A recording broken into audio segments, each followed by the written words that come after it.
the Reconstructionist Radio Podcast Network presents Worldview Media Podcast, where Gordon and Joyce Runyon view popular media through the lens of the biblical five-point covenant model to help believers appreciate and apply principles of exciting narrative and engaging storytelling.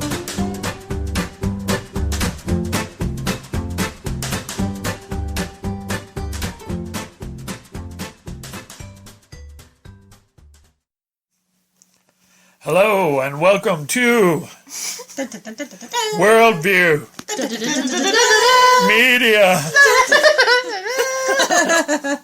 Podcast.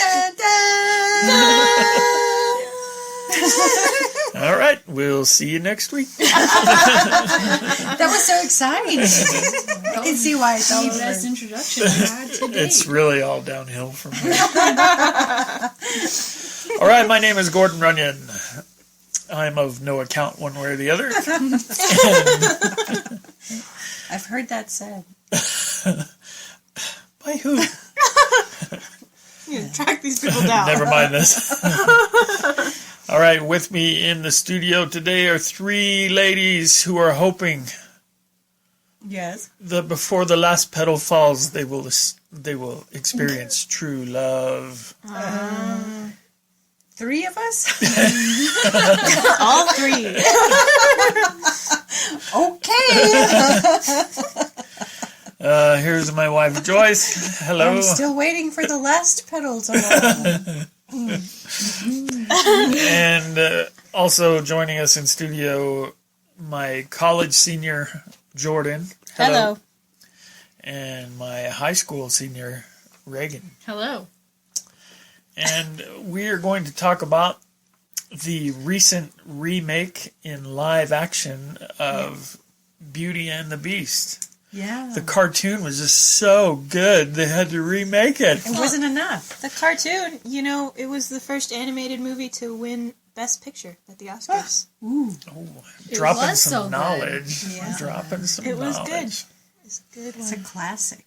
Modern day classic. I guess, because it's been on the cartoon, and then we many saw times have you we seen saw it? a show in Amarillo, Texas once that was On ice?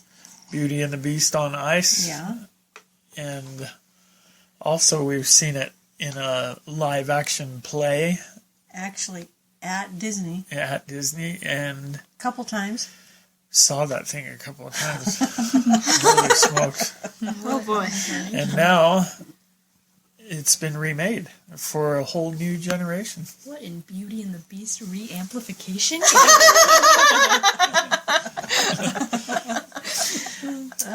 Okay, and what's the name of the girl that stars? Who is Emma Beauty? Watson. Emma Watson. Of Harry Potter fame. Of Harry Potter fame, of recent social media feminist ideology fame. Oh, that's true.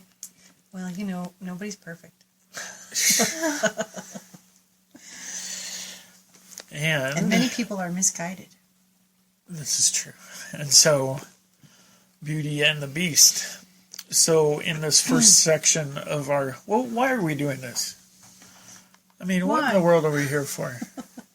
Well, we're here to analyze this movie in terms of a Christian biblical worldview informed by the biblical covenants.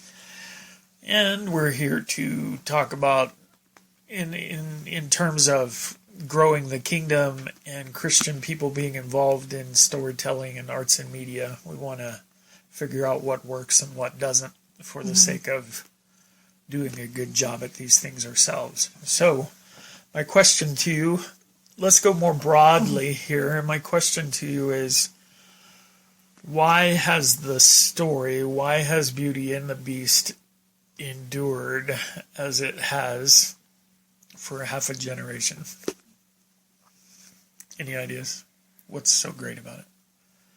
What am I missing? So the pedal fell for you a long time ago. Man. Well, I think there really is a story here that is what you see on the outside all that really matters. You know, is Because you have the character Gaston, who of course is a beautiful man. Oh, yes. And he loves himself very much. And I think that's the story of the prince. You know, he had everything, he deserved everything, and he had time for nobody who wasn't Beautiful. as beautiful as he, as Gaston would say. Yeah. Well, you're getting automatically into our morals and messages portion. Well, you said, which why should come is this first. story enduring? And I think that's part of it. Is, Okay. There's a parable type of thing going on in it with, you know, you can't just judge a book by its cover, maybe? All right. Well, what did you specifically think worked in this movie, if you thought anything worked? Why did it work or not work? That's what I want to hear. I was kind of blown away by how good the casting was. I thought that they did a really, really good job casting everybody. If you're looking at it as an adaptation of the animated movie, they really nailed all of the characters, recasting them as like live people. Just, you know, They did a really good it job. was really good. I had it in my mind that I didn't like at least one of the castings. Can you guess which one I didn't like? Not Belle. No, it was Gaston. You know, I kind of had a liked problem with Gaston. that too. What was your issue? I just thought he looked, I don't know. He wasn't Gaston no, enough. I thought he was Yeah. like maybe a little too old looking for the part, maybe. I don't know. Well, for me, it's in the cartoon, Gaston's really buff and Yeah. a huge guy. Right. He sings He's roughly the roughly the size size of a of barge. a barge, Yeah. And this guy really wasn't. I feel like he was fit, maybe, but Yeah. not Gaston. He wasn't the guy that you would see walking down the street and go, oh, wow. That look all at the that." girls were fainting. Yeah. He was clearly the best looking guy in the village, though. Well, I'll take your word for that. He wasn't looking at anybody in the village. I was hoping He to wasn't looking sleep. at the village people. I was hoping to drift off.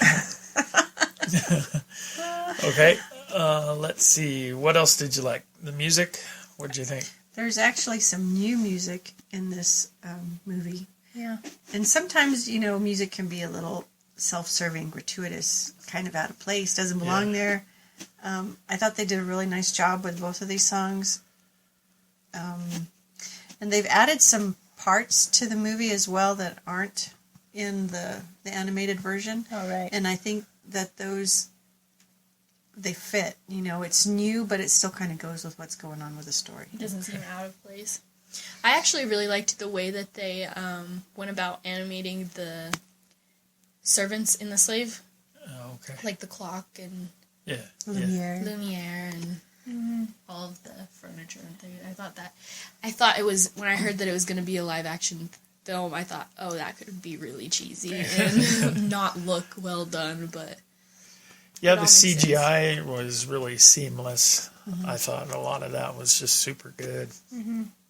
Well, I think if you look at the first animated version, that they did a lot of groundbreaking work with the detail that they did with that, and I think they did the same thing with this one, you know, going in with the animated characters and the wardrobe and the piano playing, and so they really did a very nice job. Yeah, and they did have some of the old songs in there and sprinkled in with some new songs. Emma Watson can sing, right? I think so. Yeah. People give her a hard time about the auto-tunedness of it. But I'm not good at picking up auto-tune. And I didn't have a big problem I with couldn't it. tell one way or the other. No, I didn't think she sounded like she was like ready to go on The Voice or anything. But she was passable, I guess, as a singer. Well, she's just a girl singing. Right. Sometimes that's what girls do.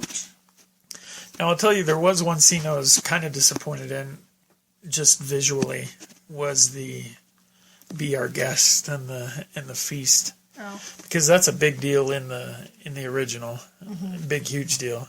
And then when we saw it coming to on Ice Capade or whatever, going into that, I was thinking, oh, well, that's gonna not look good at all. They actually made it a big deal, even on ice. It looked really good. And in the live things, it looks really outlandish. It's more than you would think. If the cartoon's got plates and forks flying all over the place, you wonder how they're going to do that, and they do. Yeah. And I didn't feel like the mealtime, the big extravaganza, I didn't feel like it was much of an extravaganza in this movie. Do y'all disagree with that? Or? I would disagree a little bit, I think. I thought it was a big deal. I don't know. Yeah, I thought it looked pretty good. I don't know. I didn't have any major problems with it. The one change in the story that I kind of liked was that Gaston's little buddy, LeFou, he comes to a point of having to decide what side he's going to be on, whether he's going to be on the good guy's side or the bad guy's side, which doesn't really show up in any of the other versions. Yeah, you don't see that. Yeah. And you see him having to kind of renounce his friendship. And to reconcile.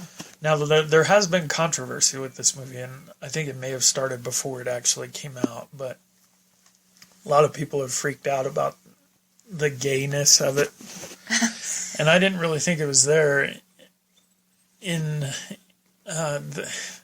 This movie wasn't any more gay than what you're going to find on an episode of The Arrow or, Yeah. or Flash or any modern TV show. They've got sympathetic gay characters, and that's really all there was in this one.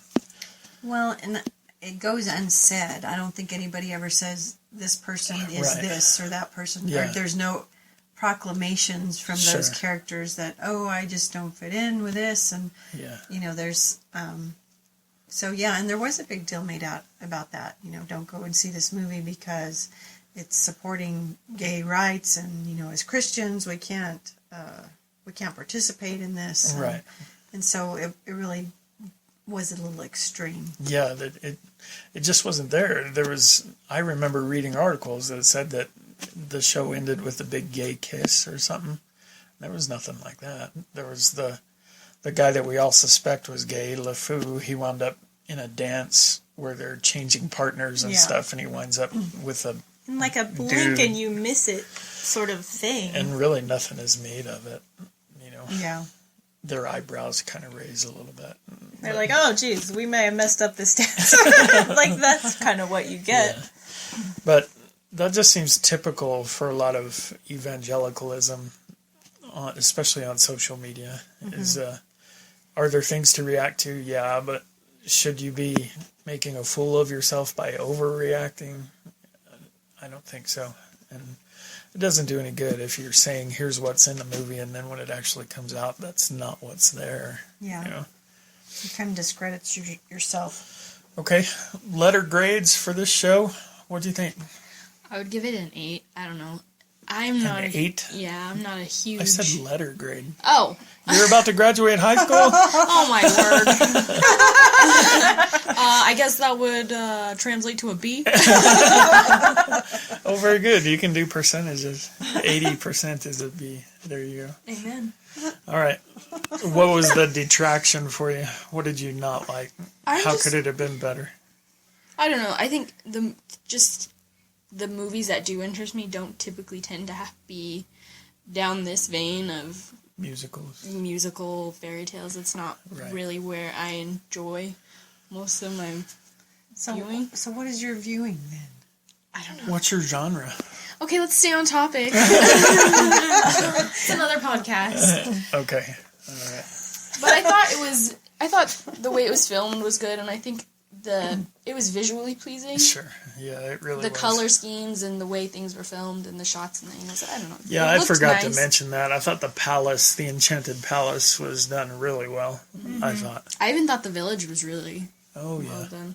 Yeah, the house, the steps, was interesting. The little garden. It was weird that their house was right there in like the street, though. That threw me for a loop. Should have been out of town. That a was little bit. so weird. That was not. That was weird. Okay, letter grade from you, Mama. Well, I'm going to have that movie because I have the other movie, and I drag you to so many places where we can see this repeatedly. I liked it. I did like it. I thought, like I said, the new songs added to it, the new material added to it. when we talked about Moana, I think we were all kind of the same way about some of the things in there, some of the songs, that they just weren't really, Right. they didn't fit. And so I think this is completely opposite from that, and I did like the movie. Okay. Letter grade, Mom. Letter grade. Hey. Wow. Also 100.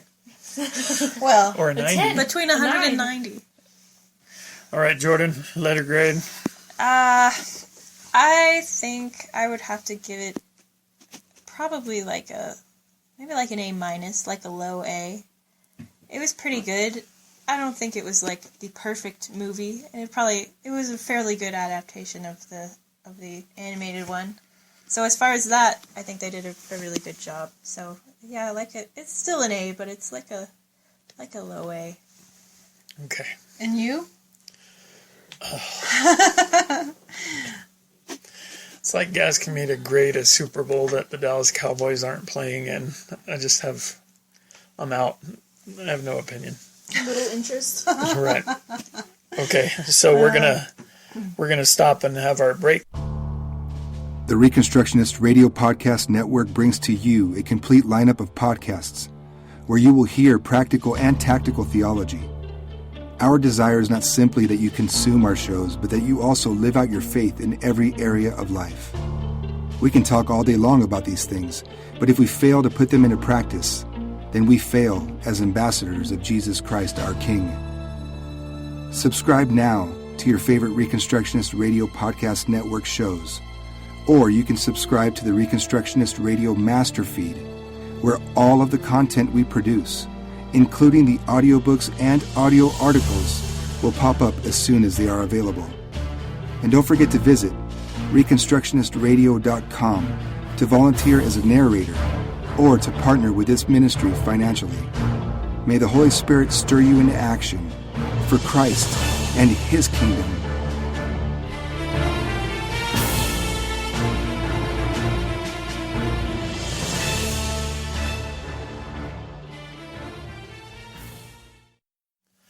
All right, we're back on Worldview Media Podcast, part of the Reconstructionist Radio Podcast Network. Yes. Reconstructionist Radio, your one-stop audio shop for all your dominionizing needs. That sounds right. Boom, drop the mic. Oh, wait, no! Oh, boy. Yikes. All right, so we want to talk about worldview issues with Beauty and the Beast, and what kind of worldview underlying basic sort of messages do you see this movie preaching? Anybody? I think Mom touched on it earlier when she said love is more than just about superficial, just the way we look kind of thing. And there's a lot more to a person than the way that they look. And people who are pretty on the outside can sometimes be ugly on the inside, like Gaston and like the prince was before he got cursed and underwent a bit of a transformation internally. As well as externally. I mean, I think the transformation happened after he had externally changed into a beast. Right. But, you know.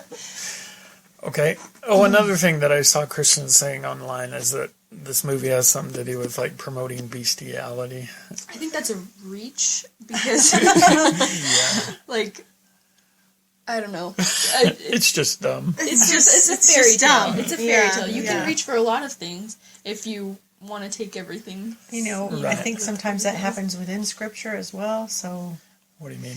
people trying to twisting. stretch things Yeah. and make it into something that's not there and take things out of, you know. Okay. Any other underlying morals or messages here? I found, I think part of the reason the thing probably endures is because the issue of self-sacrifice as a part of what it means to love really comes to the fore right at the end. Comes to a head where, and you see it also throughout the movie where Belle and her father are both willing to sacrifice themselves for the other.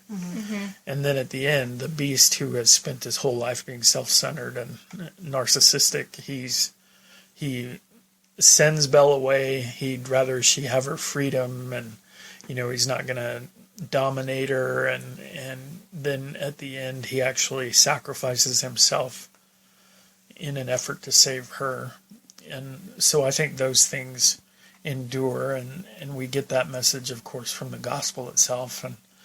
And I think if you want to write an emotionally powerful story, that's a decent way to go, having a self-sacrificing hero. All right. Well, I guess we're done. Wow. I shut y'all down with that. Any other... Stop shop. One-stop shop. I think you also see the difference with the affluence of the prince at the beginning. He had everything, he had it all. And it just kind of reminds me of the parable that we see where, the guy tore down his barns and built bigger barns because he said, wow, look at all this stuff. I need more room for all my stuff. And, the prince really didn't think he was lacking in anything. And of course he was greatly lacking and didn't realize that until the very end of the show. Yeah, right. That, where your treasure is, there your heart is. And, and his treasure changed. Well, at church this morning, the passage that we looked at was Matthew 25 and the nations being judged based on how they treated the least of these. Mm-hmm.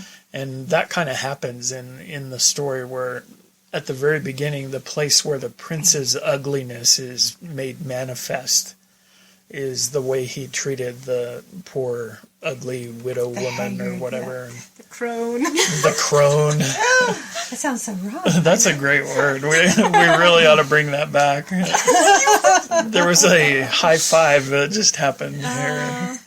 Spectacular. Okay, so I think that was an issue. You see the character of the man manifested in the way he dealt with the least and the lowliest, and that's kind of that's obviously a biblical concept. Yeah.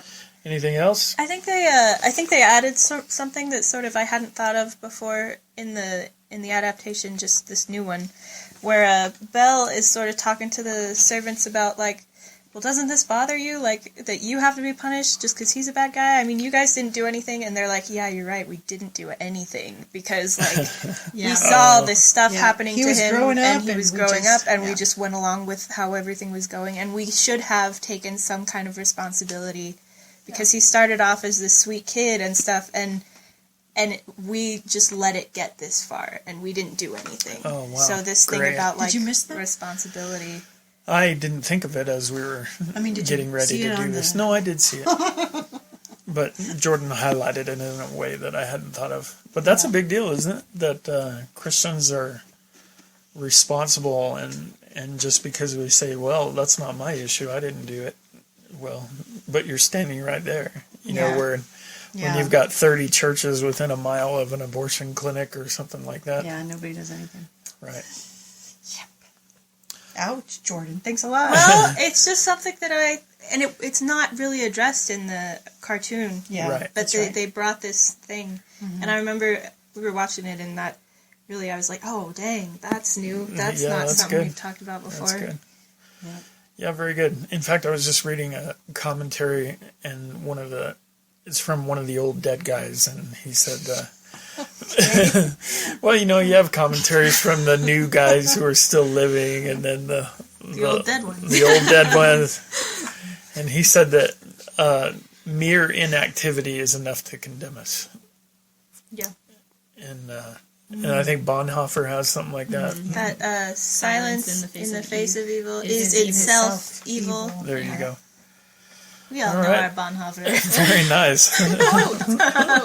I have raised my family right. Okay, another message that I thought I saw, it's not really a worldview thing, but it's a thing that Christians used to champion, and it used to be a bigger deal than it seems to be now, is the value of books and reading. And it's kind of a minor point. It's a character issue. It's what defines who Belle is. It's a character flaw for a lot of people in her village. Yeah. She's stepping out of her bounds and girls aren't supposed to know anything, and Right. Yeah, this whole thing about what's appropriate for a woman to be doing and stuff. Right. And it is a Western, and by Western, I mean directly influenced by Christianity. It's a Christian thing for society to believe that it's good and right to educate their females. We kind of take that for granted now, but before Christ, that was unheard of. yeah, And it's kind of a new thing on the stage of human history. Even after Christ, it was not in every land. It was only in the Christian lands. yeah. Well, you still see that today in a lot of third world countries where, Right. Women. Are treated like trash. Right. You can't go to school if you're carrying a jug of water on your head to and from the well twice a day, and it's 2 miles away. Your head is for carrying jugs of water, not for thinking thoughts. And that's real. That's part of the benefit of technological advancement. And one writer that I'm reading now, he makes the point that in Western societies, it's only here and only because of the influence of Christianity that we believe righteousness means filling our minds with truth and then putting that truth to work in the world.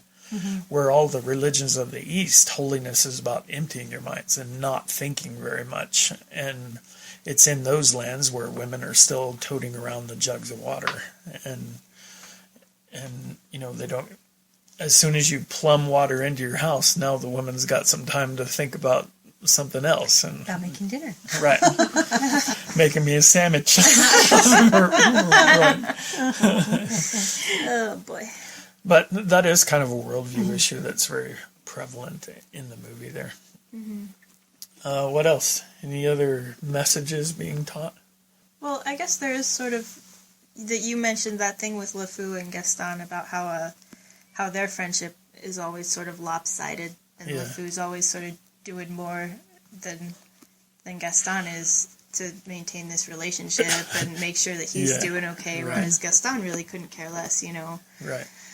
So even like in that like friendship, LeFou's already sort of set up as this sort of a better guy because he's caring more about his friend, even though he's not getting a lot out of that. Well, I'd agree he is contributing more to the friendship, but I'm not sure that's a good and moral thing on his part because it's almost like idol worship is what he's doing there. Yeah, but that's like, and then he's just getting treated bad, and he's in this right. like, it's this sort of terrible like cycle that he's in and stuff, because he'll get treated bad and then he'll just like respond not appropriately with like just more but you're okay still and that like, but you see that whole dynamic not just with LeFou but with the whole village, because whatever Gaston says is what they're going to back him. You see that when Maurice comes back and they're all making fun of him until Gaston says, "Now wait just a minute." Tell me more about this, and then everybody's like, "Oh, well, maybe we should listen." And then, when he gets tired of Maurice, then he's like, "Oh, crazy old Maurice, we need to get rid of him." And then it reveals more, I think, just the evil workings of Gaston's heart, that he's about self-serving. He wants what he wants. Well, and is he'll that find a way not to true get and that. applicable for what we see today in pop culture with It is, celebrities most like definitely. the Jenners and the Kardashians? As soon as they say something, Oh, everybody pays attention. Right. Yeah, regardless of what they're saying, if it makes sense, if it's, So, and then even when Maurice is going into the back of the crate and saying that if you let me marry your daughter, I can fix all this. Yeah. And he's like, nope, you can't fix anything. Right. So, and that's just, it's a reflection of who we are. And I think we see that in Scripture that, always we're after what's wrong and bad for us and about ourselves. Well, very good. That's all good stuff. Anybody have anything else? Are we ready to wind down the podcast? Has the last petal fallen? oh boy. I don't know. And no of true love. For all three of these girls. And You poor ladies. All right. so, well, we missed the whole big thing at the end with the restoration of everything going back and the prince coming back. You're right. Hey. Whoa. Missed our resolution completely. So it's not quite the return of Christ, but there's a hint of resurrection, because the beast is practically dead and he's raised and transformed, and when he's transformed, his whole kingdom is transformed. And everybody suddenly remembers him. And, yeah. But that never happens. Okay. And what a crazy scene. Well, seriously, that's kind of a post-millennial scene. I'm glad you brought that out. My post-millennial mind can kind of see that in there. That was a good thing. Well, that's really... We are transformed. We're transformed from dead and lifeless things into living servants because of the resurrection of our Master. Well, and that completes the story. We have to... In a sense, it's not about...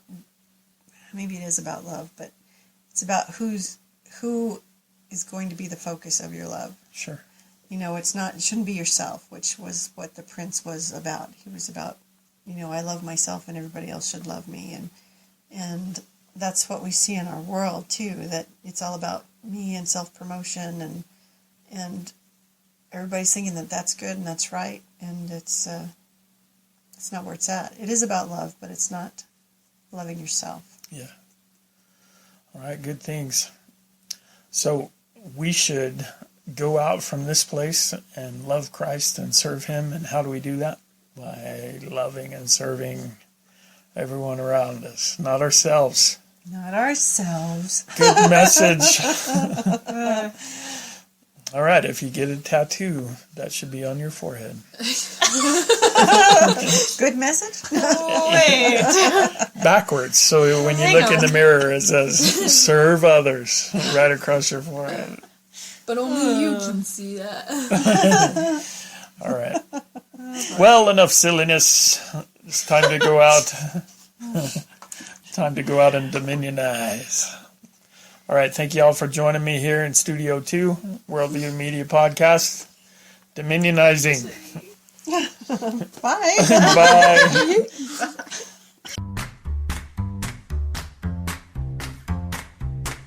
Thank you for listening to the Worldview Media Podcast.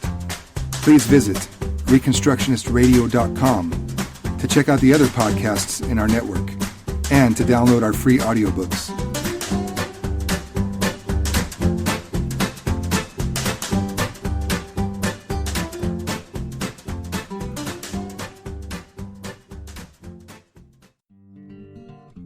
My name is Andrea Schwartz, and I have been active in Christian education for over 35 years, having homeschooled my 3 children all the way through high school.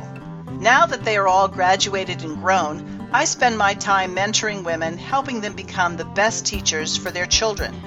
I hold online office hour meetings every Tuesday at 6 p.m. Pacific Time using the Zoom platform. These get-togethers provide homeschooling moms the opportunity to ask questions and get advice in areas they may struggle with as they educate their children. And for those contemplating homeschooling, they can discover how to get started and stay the course. Each week, I will cover a specific area, but the bulk of the time will be spent addressing issues most pressing to you. These meetings are free, but you must register to participate. Search on Facebook for the event entitled Weekly Office Hours with Andrea Schwartz, and then click on Get Tickets.